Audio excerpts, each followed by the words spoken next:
Hey everybody, welcome to another episode of Design Recharge. I'm your host, and or I should tell you who I am. I'm Diane Gibbs. This is episode 381, and I'm joined by my super good friend and brother from another mother, Mario Quezada. And we are talking about mindset and challenges and all the things that come into all the things that maybe hold us back.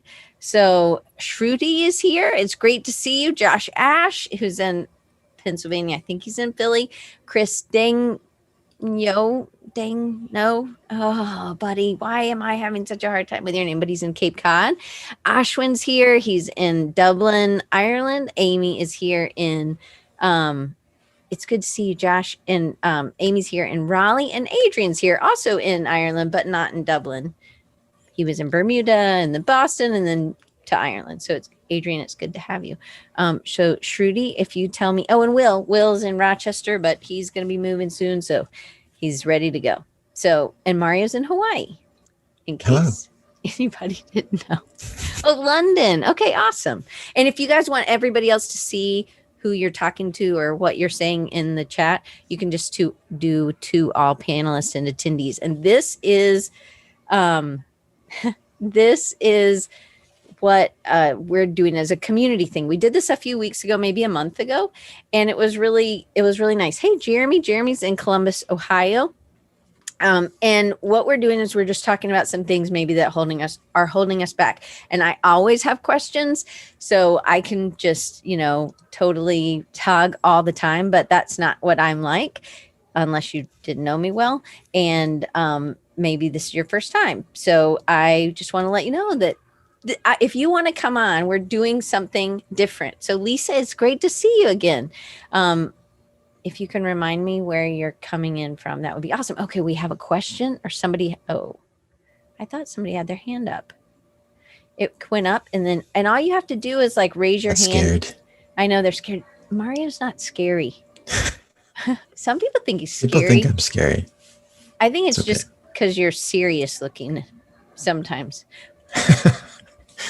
Sometimes it's my normal resting faces.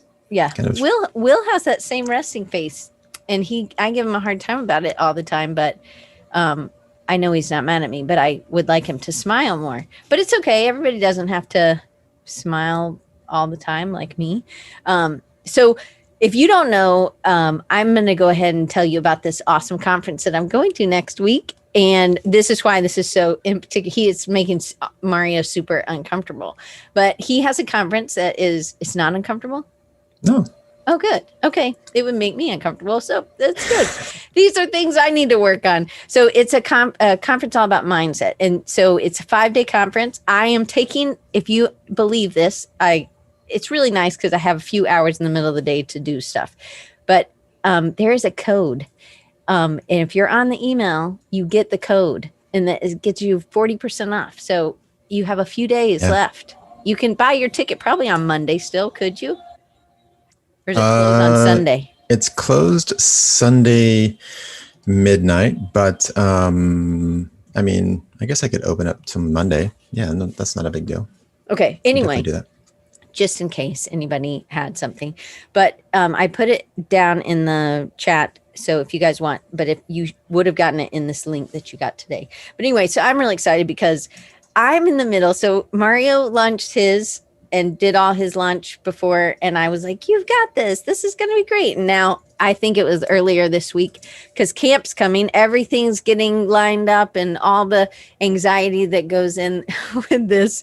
And Mario's like, should I send you the, that's right. Thank you. Should I send you the, email that says everything's going to be great and everything's going to work out? And I'm like, yes, send that now. Send those texts, because I think no matter what, even if it's gone great, it's every time you put yourself out there for every new client project, unless it's just this really long relationship with the client. But if you're doing something new, you still might get those butterflies. Do you ever get those butterflies, Mario?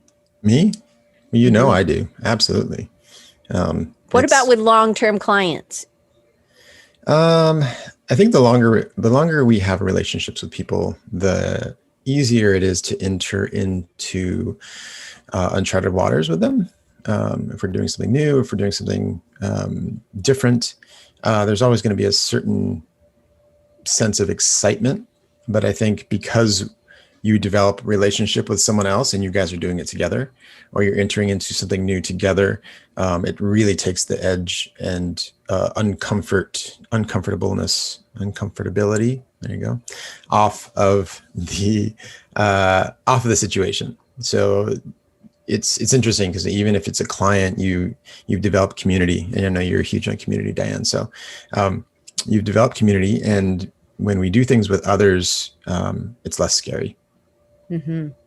And when you are in a vacuum, when you're doing it and you're not talking about it, it's even more scary, because then all the doubts. I had shown Ashwin this a couple weeks ago. I'd sent him this link to this video, and it was this this author that I like. He's also a pastor in LA, not Lower Alabama, people, in the real LA.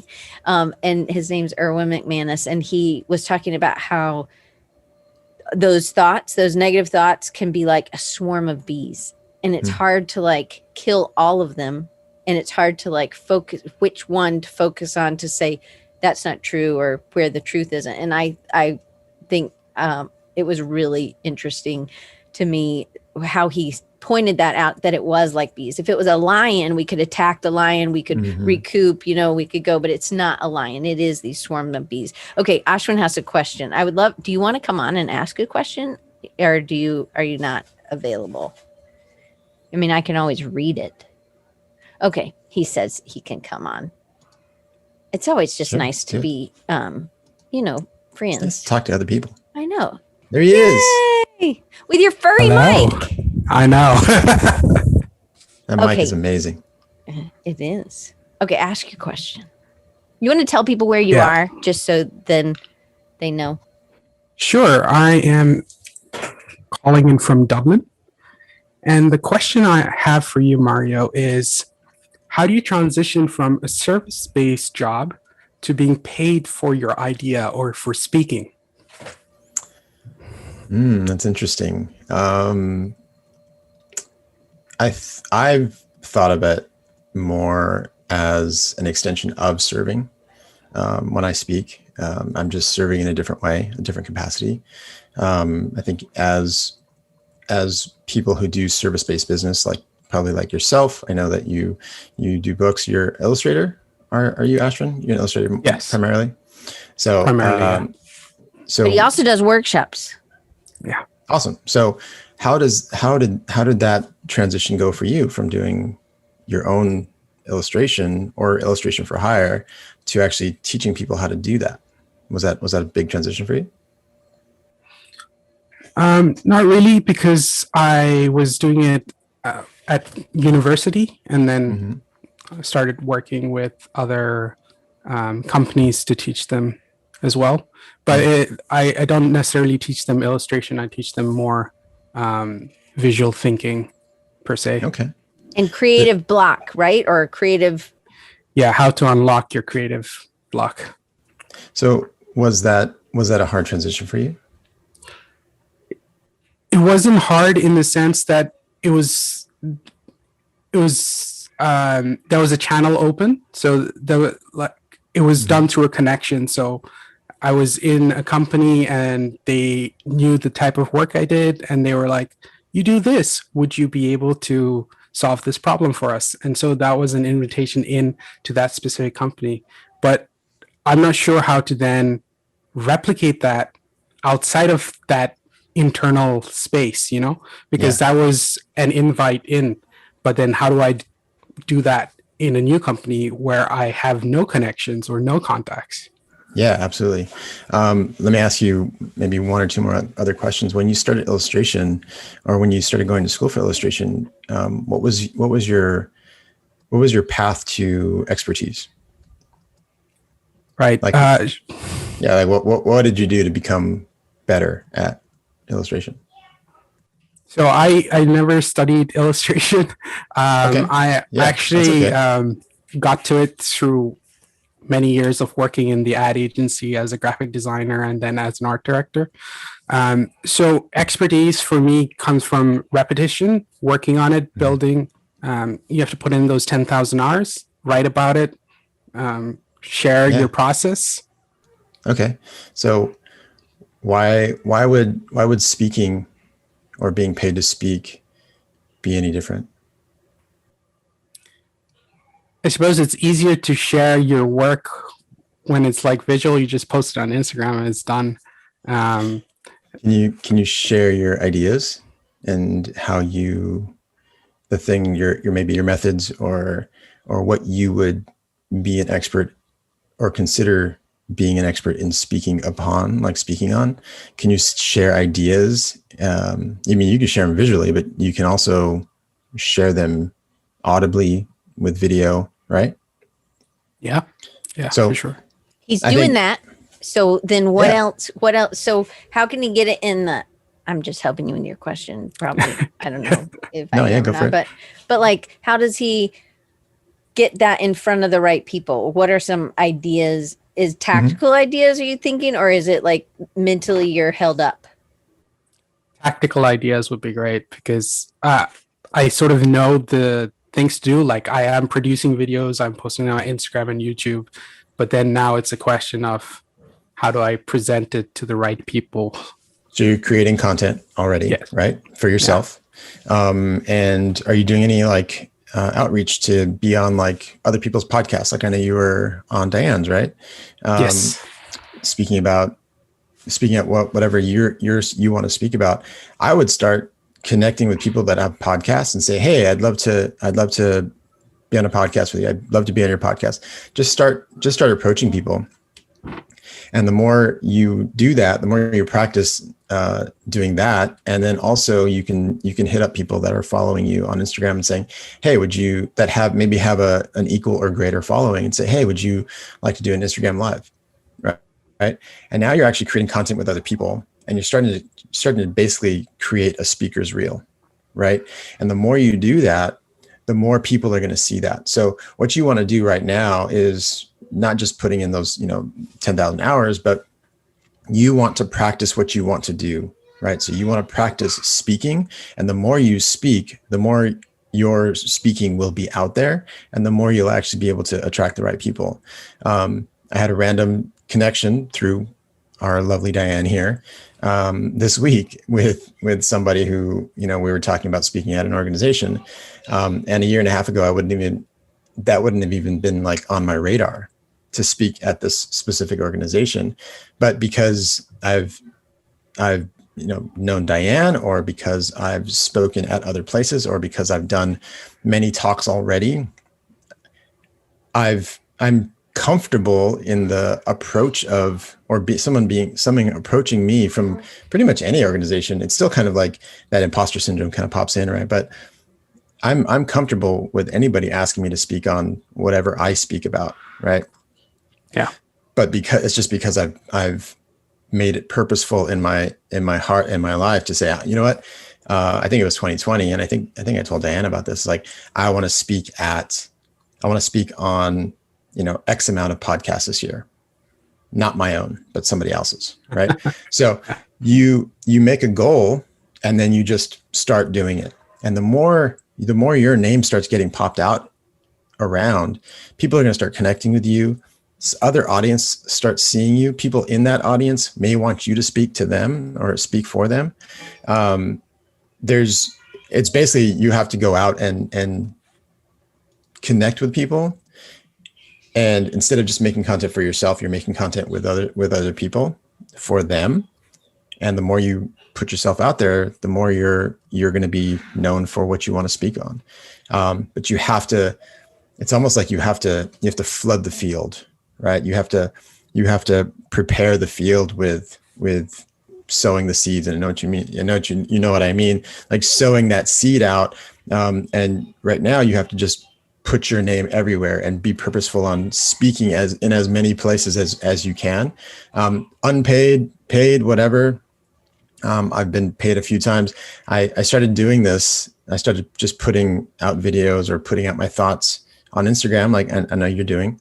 And I got contacted randomly by this kind of large business group in Africa. And so I did this whole talk to, 80 people on her business group. And it was the most random and awesome thing, because I'm speaking to like 80 African entrepreneurial young people that really want to break through and break through their plateaus and kind of like move forward. And it was super exciting. And I've kept in touch with them, but it's just another way. We just have to kind of just start doing it. The more we do what we want to do, or start attacking what we want to achieve, it's just going to happen. So there's no real like mindset shift there for me. It was just like, how do I go from serving people this way to serving people with what I know? And I can share with people. And it's, teaching seems like it's a comfort place for you. So you're just doing it in a different place. I have a comment. Sometimes y'all are like super quiet, and I'm like, oh, hey, Fabio's here from Miami, and my mom's here. But anyway, I wanted to say, so I get emails from people sometimes saying, hey, I so-and-so would like to be a guest. They would be a great guest. And sometimes I look at those and I'm like, oh, I wish they would give me more. And so one thing, Van had said, hey, Diane, when you get mine done, can I have it? Because again, those are things that you should have a page on your site that has all the places that you've spoken, but then have 4 or 5 things that you could do for those people, and what are some of the outcomes in those testimonials, which I know you have because you've done workshops at other places and done workshops so many times at the same big company because they've gotten so much value from it. And so now it's like, does that person, your connection at that one company, know somebody else at another company that might be able to utilize you, or at another agency, maybe in Dublin, or somewhere else in Ireland, or even virtually. I was just thinking I need to connect you with somebody that does a lot of virtual things too. I'll write it down and I'll do it later. Yeah, I think just being more on the offense of speaking more will get you to that place that you want to be at. And then that like a media page, like Diana was saying, on your website, which I'm terrible at. I don't have that, but go ahead. You should. Why don't you have that? I don't have that yet. I'm speaking at all these places. So, but it gives people who, if you're contacting very jealous them, of Ashwin's hair. I know he has amazing hair. I notice it lots of times when we're talking, and I was like, does it stand up like that on its own? You can always use the safe word as rooster. Yeah, it's been doing all kinds of weird things because the weather has been changing. So like, I think the more humid it gets, it like poofs up more. Yeah. Normally it's quite straight. So it's a weird, like, since lockdown, it's been doing this weird fluctuation. Well, what I was thinking is Jeremy Slagle, who's here, he's in Columbus, Ohio. And so if you want to come on, Jeremy, you just raise your little hand, and not your physical hand, but your little under panelist. And then you, I think, hit raise your. It just has a thing on the thing now. It doesn't have, you don't have to go to panelist. Oh, you don't have to anymore. go to panelist anyway. Okay. But then, because he said he wanted to speak at more things, and he's actually speaking at Circle Conference. Okay. He's coming on. Hey, and then, okay. Oh, you're busy. I'm at the gym. I love it. Yes. Well, and you're in a Creative South shirt. I'm in a Creative South shirt. Woo woo. Hey, this is Ashwin and Mario. I've been listening. Okay, Yeah. so what did you say? Yeah. Because you claimed that you wanted to speak more. Can you tell them a little or about what you've done to get more speaking? Because you're speaking at Circles, right? Yeah, I was supposed to speak at like 3 conferences last year, but then something crazy happened, and I got bumped off of all of them. But same sort of thing. I talked with Diane about this a while ago, and I really just, I think I learned a lot from creating my book for Kickstarter, and that was I wanted to do a children's book, so I did a children's book, and I wanted to do more, which, by the way, I just did one for a publisher, which is awesome. And so maybe you can connect Ashwin because he also does children's books. So you guys, I'll give you a connection later. I'll send you an email. Yeah. So basically what I learned from that is like, if you want to do something, then you have to show people that you do that. So I think what your guest was just saying a minute ago is really good. Like, and as far as podcasts go, I think there's this myth that podcasters are going to find you, but most podcasters end up putting you on your podcast because you reached out to them, not because they reached out to you. So that's something else to do. But yeah, I wanted to do workshops. So I rented a space here in Columbus and put out the thing and said, let's get like $150 for a 3-hour workshop. Let's make this happen. And I sold it out. So I think, you learn by like trying it and doing it. And then since then I've done the same workshop at the Circles Conference. And then I've done that workshop for the Modern College of Design and other places that have brought me in to do those workshops. So yeah, it's just, you have to just put yourself out there. And I do have a speakers page on my website and it's been great. And I actually, at the bottom of it, I have links where, whoever is hosting it can download my headshot. They can download a long bio, a short bio, like all the stuff that they request. It's all there for them to like click and download right off my website. So the easier you serve stuff up.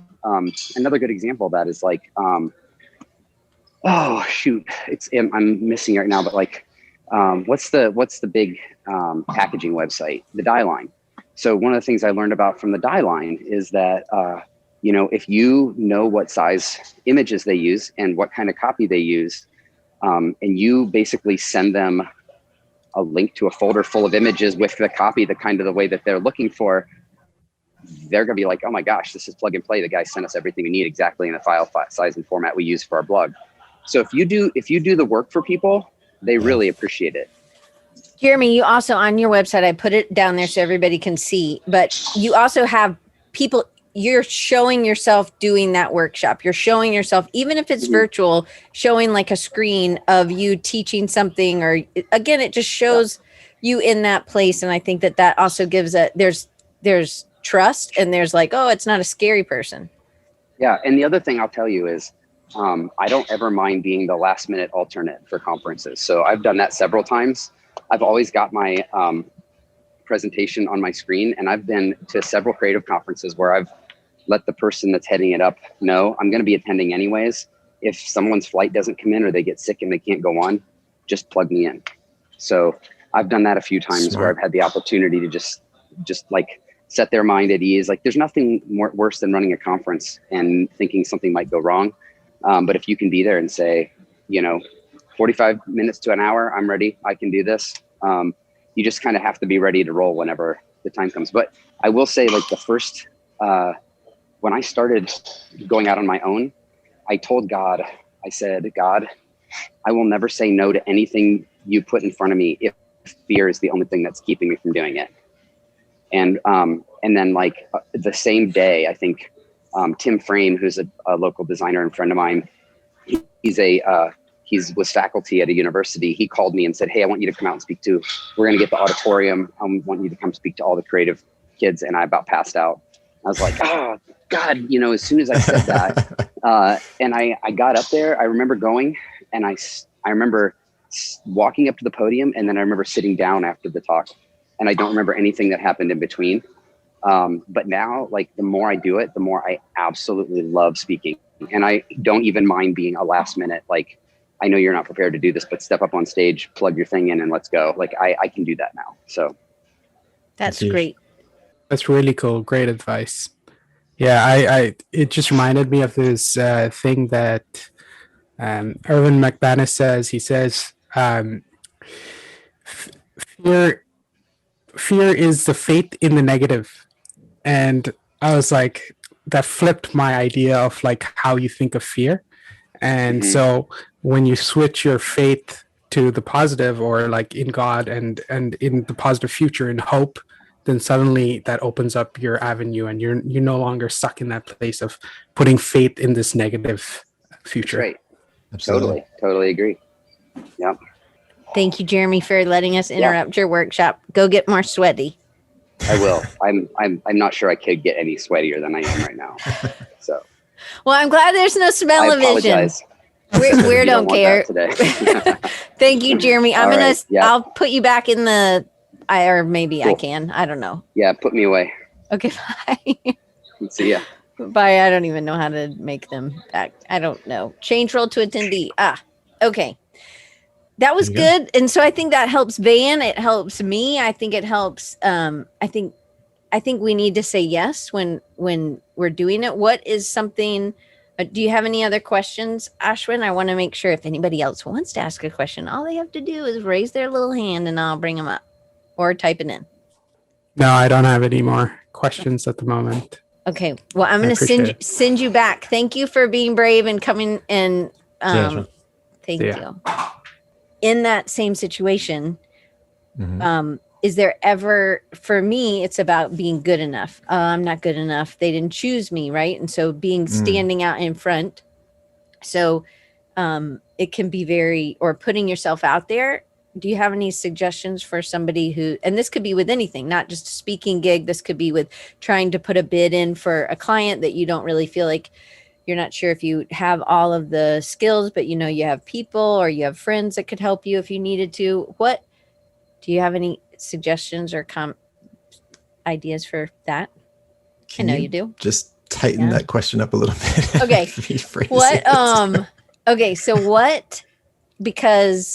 Okay. For me, it's hard to just put myself out there, and the swarm of bees of negative thoughts can be racing, and that is enough to hold me back. So what would you tell somebody in that same situation? It's difficult to think when there's a swarm of bees attacking your face, right? So the first thing I tend to do after I freak out is I have to remember what I am capable of doing, right? And what I'm capable of controlling and what I'm not capable of controlling. Maybe I can't control the swarm of bees around my face, but maybe they're around my face because I have, honey all over my face. And maybe I need to first take care of that and the bees will take care of themselves. I think what we need to do is really take a moment and get centered back to reality, because once really what happens is those swarm of bees is really an attack of fantasy, right? It's fear. It's like Ashwin was saying, or when Manis says, fear is faith in the reverse or in the negative, right? So what happens is those negative thoughts, they're swarming because they're in our head, right? And there's nowhere for them to go, but continuously going around in our head. And so what we need to do is get quiet and we need to get centered. And for me, I like the way I kind of dispel that swarm of bees, to use that analogy, is I give them somewhere to go, right? That's not in my head. So I get a pen, I get a paper, and this, we've talked about this before, I think, but this is probably the most important thing that you can do when you're struggling with negative thoughts attacking you.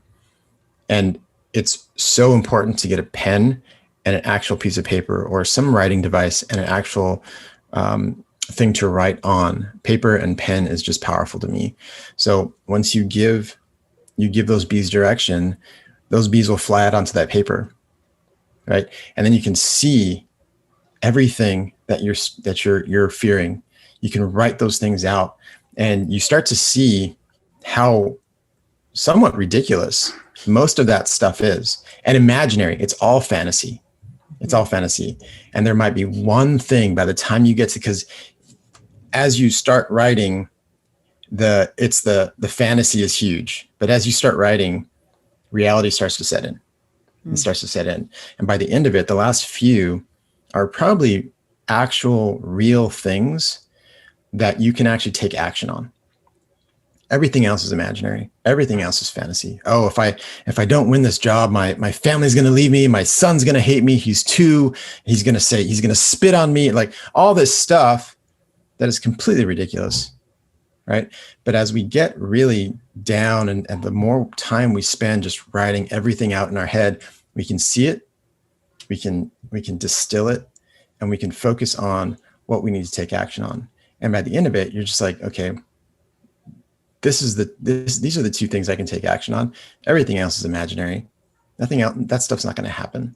So how do I start taking action on these two things? And you can start problem solving. And that's where all of these creatives, all of our this is our expertise. We problem solve. This is what we're good at. We problem solve visually, brand wise, mindset, whatever it is.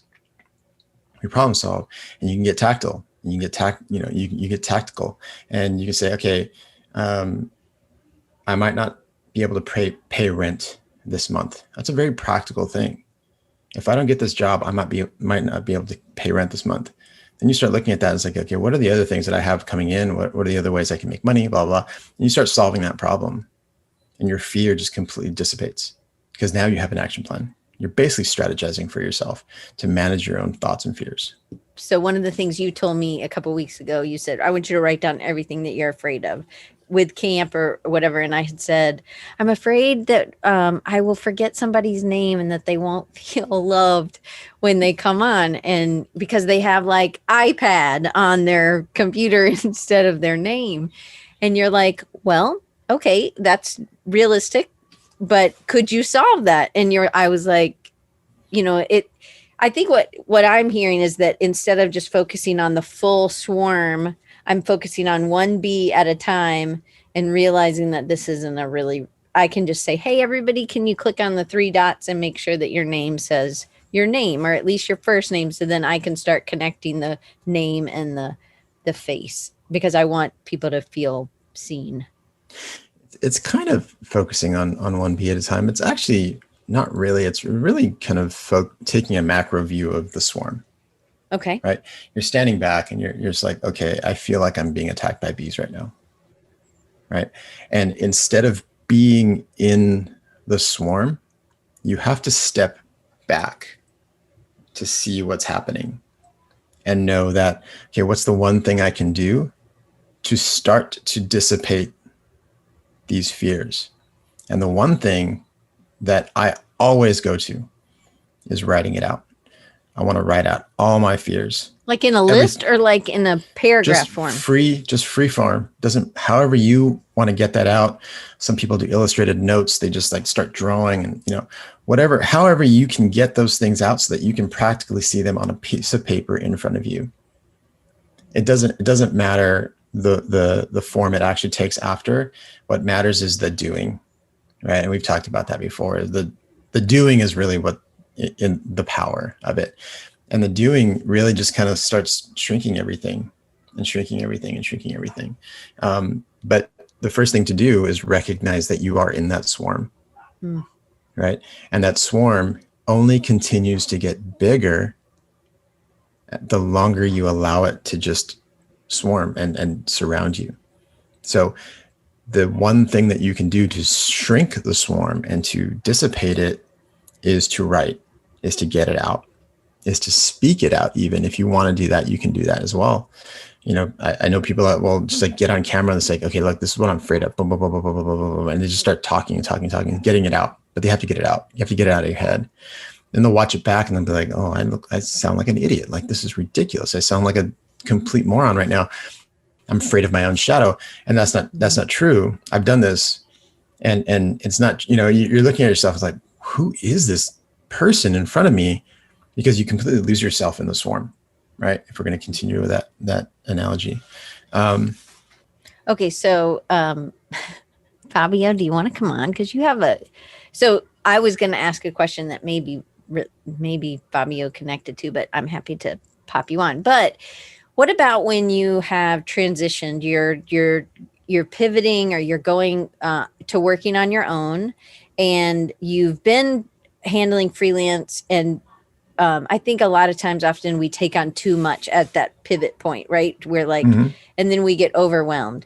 And sometimes we reach out. I know that there have been times that I've been reached out to by somebody, a friend, who's like, hey, do you have time to work on this website? And I'm like, sure. I think it's just about, again, this is where community really plays a role. But if you're in a vacuum, if you're alone, you don't really, you feel like you have to take everything on, and you have to do it all on your own. What about somebody who's not connected, or somebody who doesn't feel, what would be something that you would tell them if they're in that they're just taking on more work, maybe not even things that they really want to do, but they're in that sort of fear. And so they have a ton of work, but not enough time. It's not really a question, I know, but it's a situation lots of people get in. So you're talking about basically overwhelming yourself because you're afraid of not making it? Or not having, you don't know when the next one will come. So you say yes, and there's never any filter. So, and I'm not saying that that's what, so you're saying yes too much? You're saying yes too much because of fear, I think. So that's basically called scarcity mindset, right? So you say yes to everything, your mom's friend's $2 logo and your big client that's willing to pay you $5,000 for a logo. You're saying yes to everybody, and you're giving everybody the same priority because you're scared that if I don't do this now, I'm never going to have enough, or I'm never going to see another client like this, or I'm never XYZ. It doesn't really matter how you finish that sentence. When you say I will never, it's such a negative, it's a powerfully charged negative statement that destroys anything that you want to do.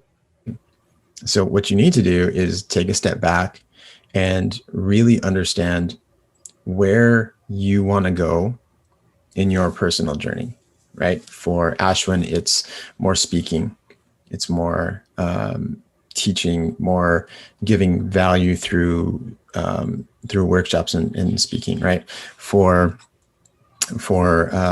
those of us like, myself and Van, maybe we're really pushing into our personal brand and trying to make that the penultimate thing, as opposed to doing creative work.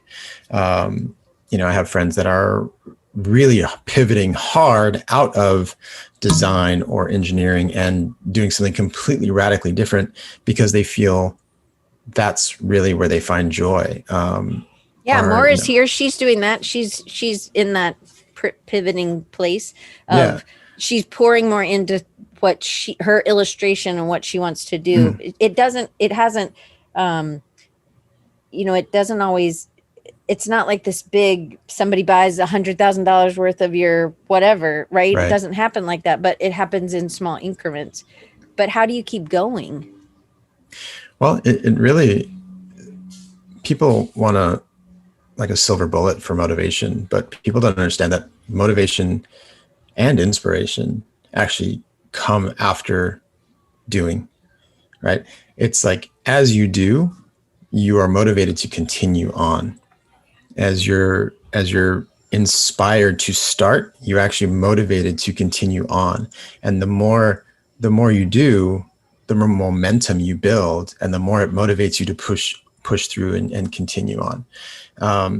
So it's really about assessing what you want. Do you want to have this career where you're saying yes to everything?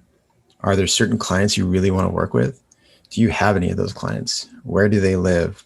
How can you start focusing everything towards making that stuff for them? Sometimes we have to take a break from all client work and design work for ourselves that speak to the people that we want to work for. There's a lot of great examples of this. Most of us know Chris Do. He has a really good friend that runs this agency in Pasadena called Farm Design. And they didn't have any clients at one point, and they wanted to really work on restaurant clients. So they invented 2 or 3 restaurants. They did a full branding package. They did a whole case study on it. They put it on Behance, and lo and behold, restaurants started calling them. Right? So we have to put out the work that we want to be known for. And with that, we start actually becoming more discerning about the things that we say yes to or say no to.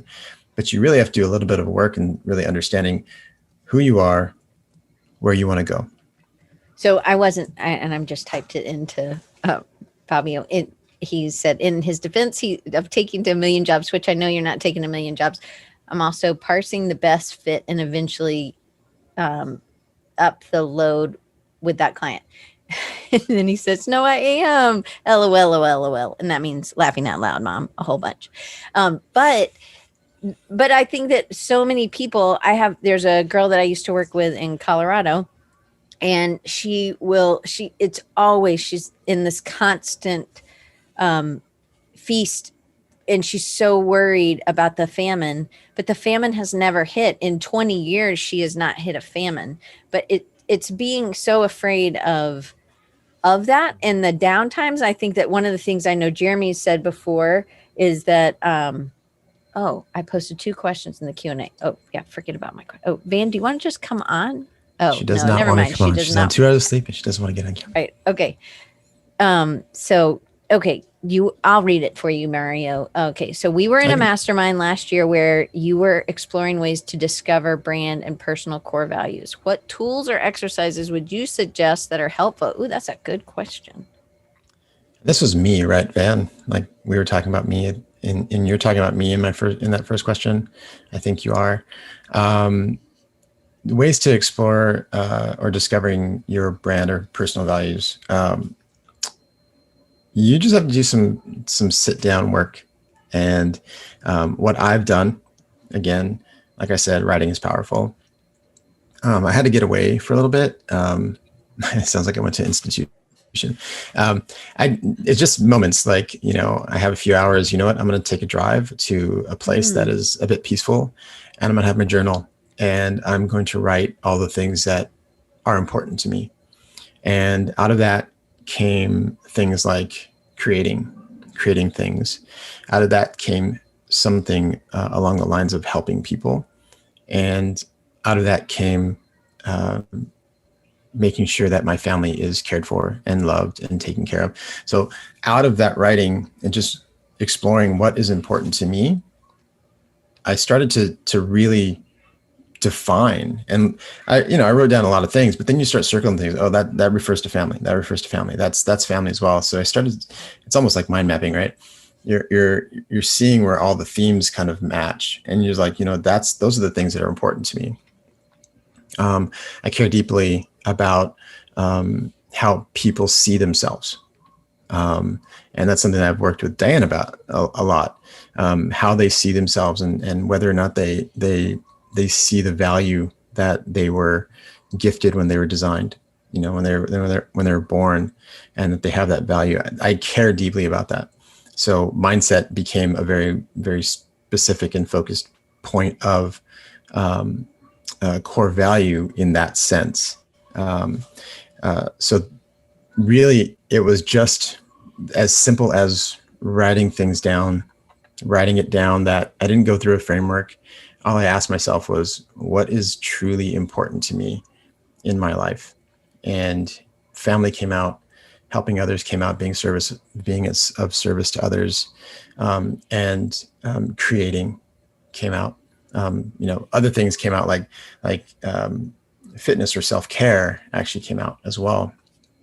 So there are themes that kind of come out as you start just really diving deep and asking yourself, what is important to me in my life?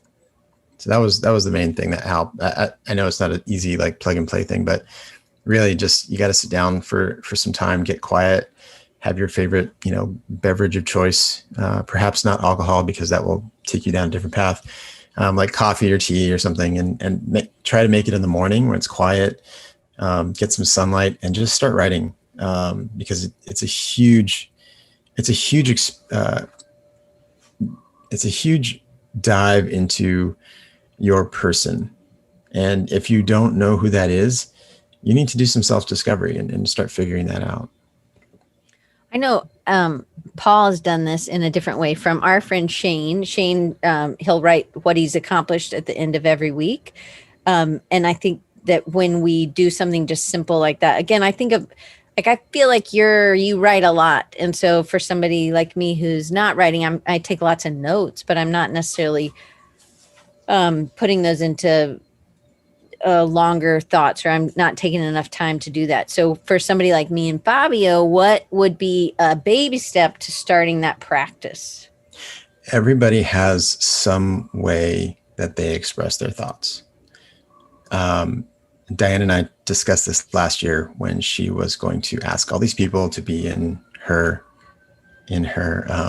camp. And she's like, well, I'm going to write an email, blah, blah, and that. I'm like, Diane, why are you doing that?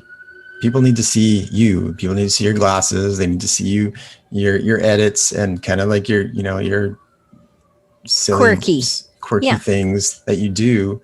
And they have to experience you, especially if they don't know you. They have to experience you, and they have to experience you awkwardly asking them to be on your thing, because that's what it's all about. You're the thing. And so for Diane, it's video. If you know Diane, if you're close to Diane and she has your Marco Polo ID, then you know that Marco Polo is her love language. That's how she needs to be on video. She needs to be talking. And Diane, that's a perfect way for you to do it. You don't need to write, and it doesn't need to be long form paragraph. I have messy notebooks of just like jotting down notes and ideas and one word phrases that trigger exactly what I need to say. Just draw, mark something up, speak into a camera or speak into your phone if you just want to do audio. That helps it get it out, but you really want to see it as well. So find your media of choice or medium of choice and get it out into a form that's visible, I think. So completely nixing that audio only option, but you need to see it. You need to see some expression of your thoughts visually so that it's not imaginary anymore. Okay. So I know Paul has something. So when you said that about, oh, Diane needs to see herself on video, it like conjures up one of those bee swarms.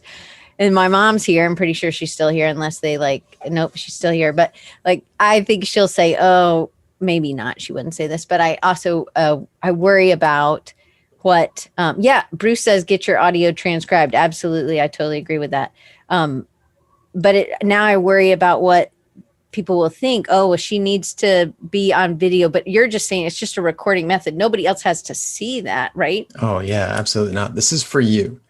This is not like I don't write my lists out and post them on Instagram. It's like, oh, this is what's going on in my head right now. That would completely defeat the purpose, right? This is self work, and I don't think we do enough self work. So I want to ask, because this kind of goes into this Paul question, and he doesn't want to come on. He just wants to me to read it. I love Paul. Okay, so talking about how you see yourself reminded me that I spend a lot of time worrying about how others see me.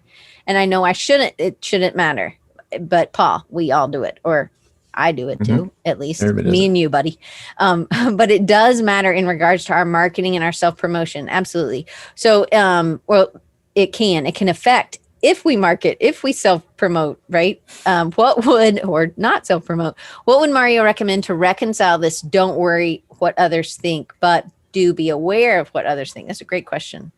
This is the two-headed beast, right? Two sides of the coin, and the two-headed beast. We do need to express who we are and what we think.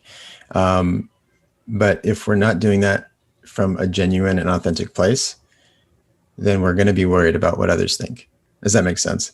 So if I'm going to show up on camera and I'm going to say all these things that I don't believe, my imposter is going to be huge and aggressively attacking me, because I'm not coming from an authentic place, or I'm not coming from a place of expertise or personal knowledge or personal expression. I'm coming from, I learned this and I haven't yet put it in practice, and I'm just going to share it because I want people to think something of me. Oh. Right. So the reason we worry so much of what other people think of us, a lot of times, is because we're not actually truly being authentic to who we are. The more inauthentic we are, the larger that fear is. Now, there is the fear of, I'm going to truly be authentic to myself and share who I am and share what I know. And there's a level of worry about that as well, right? We want people to like us. Mm-hmm. I want to ask you, everybody, a question here, and especially Diane. What's more important? Do you want to have self-respect because you know who you are and you're able to share that freely, or do you want the respect of people that you don't really actually know?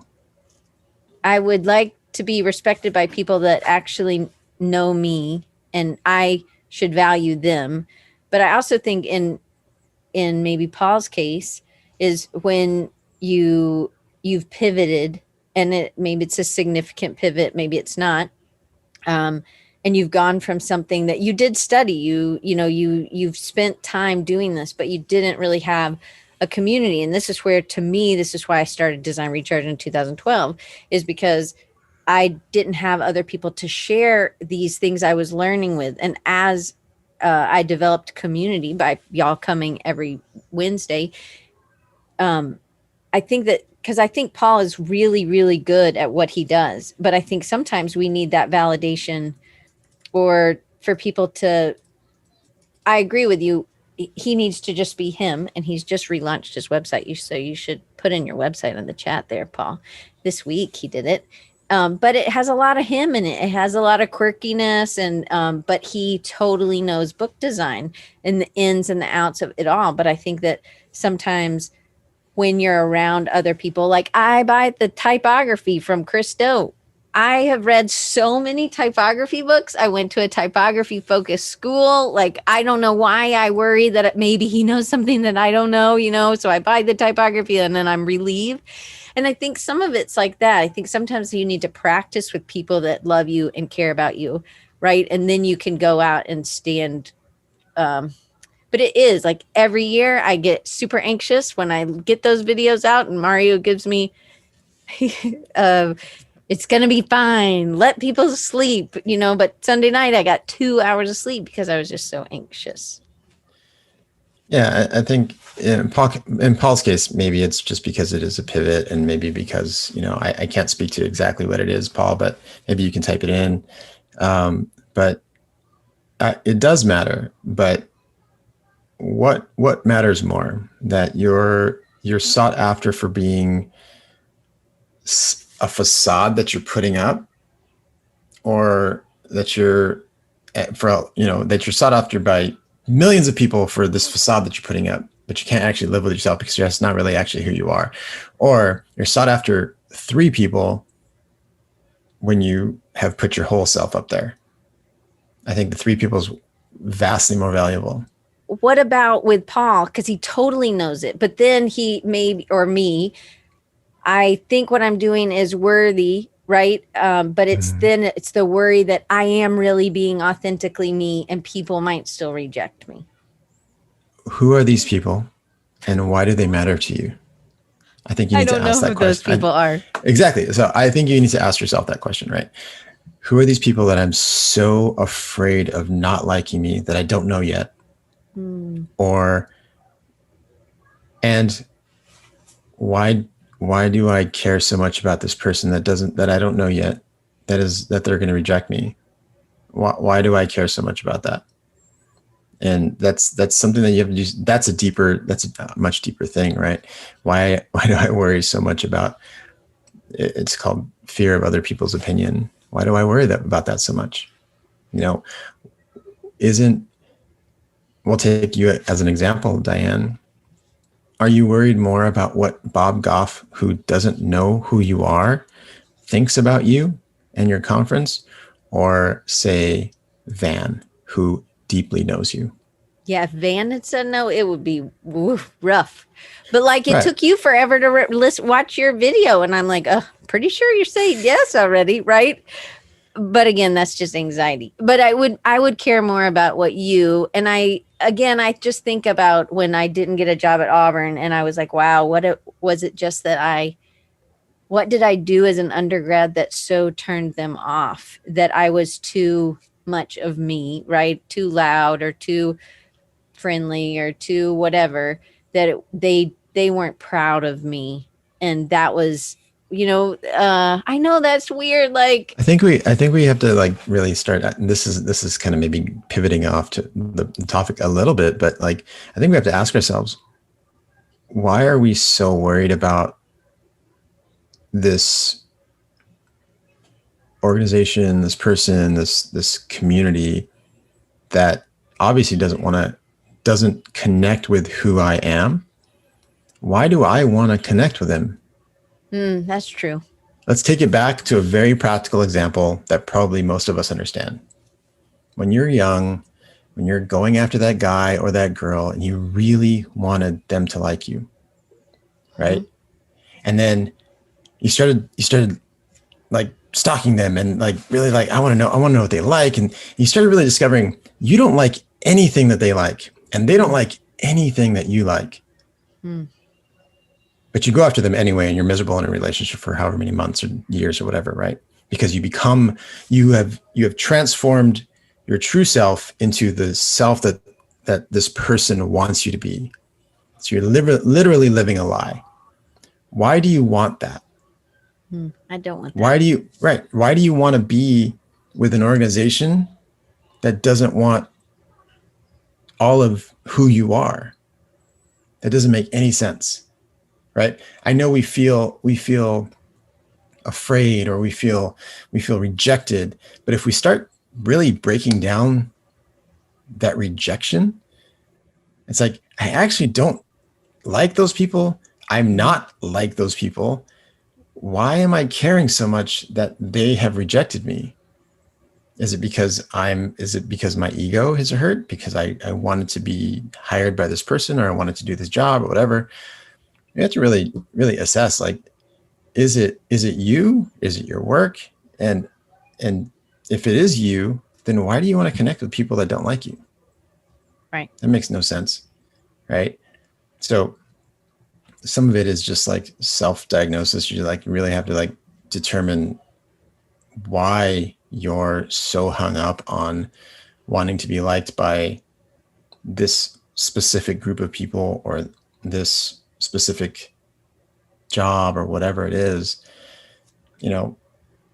I think that's why great salesmen are great, because they focus on getting 1,000 no's. It's like, I want to go out and get as many no's as I can, because when the yes comes, that will wash away all of those things. Right. Sales gets a bad rap because we just have that used car salesman idea in our head, but really, like, good salesman is determined, they're deliberate, they're focused, and it's not that they're getting you to buy something, but they're focused, they're ready for you to say no to them. They want you to say no to them because it's a challenge, it's exciting, right? Sometimes it's just a figuring out, like, why is it that I care so much about this person or these people or this organization? Do they align with my values? Do they align with my core values? Back to Van's original question. Do they align with that? Do they align with who I am and what I'm about? Then if yes, okay, then what about us isn't the right fit? Do a little bit more investigation, right? Maybe you're just too young in your career. Maybe they weren't ready to take on someone that is so senior in their organization. They don't have room for you at this point, right? It could be a myriad of things, but you have to really assess, like, why it matters to you. And that's a deeper thing. Yeah, that definitely takes some self-investigation. I just want to read some stuff that's in the chat, and I know we're over time, so we got to let you go. So everybody said, nice work, Paul. I hope you got to see that. Lots of people. And Maura had said, people do talk badly about people, but again, I don't want to be friends with the people that are talking bad about people, so I'm going to be okay with that. And then Regime said, why do you want to stay connected with them? It's okay to not be friends with them. And I think that's a hard thing for Diane to hear. Yeah. It's hard for me to reject somebody. Yeah. And it's hard, really. Rejection is a really big one for me. So then Paul, me and Paul are on the same page here today. He said, why? Because of validation. We want to feel validated, especially by those who will never give it to us. And this is that longer question, that deeper dive, I think, that we just need to keep asking why, I think, Paul, in that. And then Regime said she was dealing with that this month. And then John said, I think it's human nature to be a part of a pod. And if you're not accepted at one point in history, it meant death. And then Paul said, yeah, we don't want to die. We'll kill ourselves trying. Yeah. Yeah. So Van had one other question. Ashwin says your identity needs to be anchored in the unshakable love and truth of how the creator sees you. If you do, you will no longer feel rejected. I agree with that as well. Okay, here we go. Van's question. She said, have you covered this yet? And we haven't. So I don't know if this will be our last question. Thank you guys for some people coming on. I appreciate Jeremy and his sweatiness at the gym. And Ashwin, I know it's evening for you, so thank you. So Van asked, would you share your perspective on setting boundaries? Because that, again, helps to know who you're going to be rejected to as well, I think. So we hear all the time that we might know intellectually that this is a thing to do, but many of us have not been taught how to set these boundaries. What do boundaries look and feel like? What mindset must we adopt to help move forward? Is any of this covered next week? I think not. There's no real single talk about boundaries, but there are touch points of boundaries throughout a lot of the talks. So boundaries are a result of knowing who you are. So this actually dovetails with your other question, Van, very nicely. If you know yourself very well, then you know your boundaries. You know who you need to be around. You know who you need to avoid. And there's a lot of relationships that we will experience that may appear like one and actually be the other, either in positive to negative or negative to positive, right? We may feel like this person needs big boundaries. I need to keep my distance from this person and I can only give them this part of me. Or we may be duped into getting sucked into someone's their personality and come to find out that they're exactly the type of person that we are supposed to stay away from. So really it comes out of truly knowing who you are and knowing your personality. What do I need to stay away from? What kind of people do I need to draw deep and definite boundaries with? What kind of people do I want around me that are going to feed my life? And what people that are just completely toxic for my life? And you really have to do a deep dive on like figuring out those people. And as you talk to people, you need to develop a set of questions or a way of asking questions that can lead you to one of those decisions, right? How can I determine whether this person is toxic for me? Or how can I determine whether this person is being really, can be an actual additive to my life?